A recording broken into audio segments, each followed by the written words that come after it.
এবছর ৬২ বার স্বর্ণের দামে সমন্বয়। চলতি ২০২৪ সালে দেশের বাজারে স্বর্ণের দামে ব্যাপক অস্থিরতা দেখা দিয়েছে।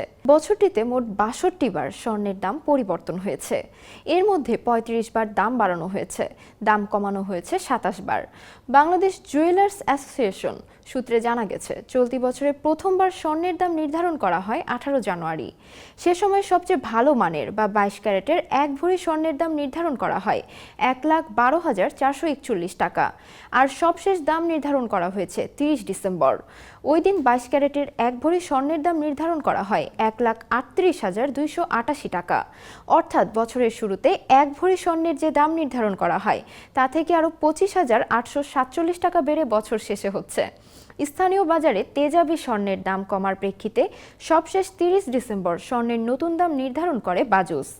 সংগঠনটির standing committee on pricing and price monitoring কমিটির বৈঠকের সিদ্ধান্ত অনুযায়ী সবচেয়ে ভালো মানের বা ২২ ক্যারেটের ১ ভরি স্বর্ণের দাম ১,০৫০ টাকা কমিয়ে নির্ধারণ করা হয়েছে ১,৩৮,২৮৮ টাকা।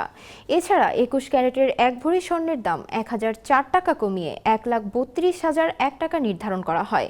১৮ ক্যারেটের ১ ভরি স্বর্ণের দাম ৮৬৩ টাকা কমিয়ে ১,১৩,১৪১ টাকা নির্ধারণ করা হয়। আর সনাতন পদ্ধতির ১ ভরি স্বর্ণের দাম ৭৩৫ টাকা কমিয়ে ৯২,৮৬৯ টাকা নির্ধারণ করা হয়। বাজসের তথ্য অনুযায়ী চলতি বছর ২২ ক্যারেটের ১ ভরি স্বর্ণ সর্বোচ্চ ১,৪৩,৫২৬ টাকায় বিক্রি হয়েছে।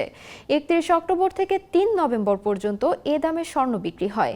আর চলতি বছর ২২ ক্যারেটের ১ ভরি স্বর্ণের সর্বনিম্ন দাম ছিল ১,১০,৬৯১ টাকা। জানুয়ারি থেকে মার্চ পর্যন্ত এই দামে বিক্রি হয় স্বর্ণ।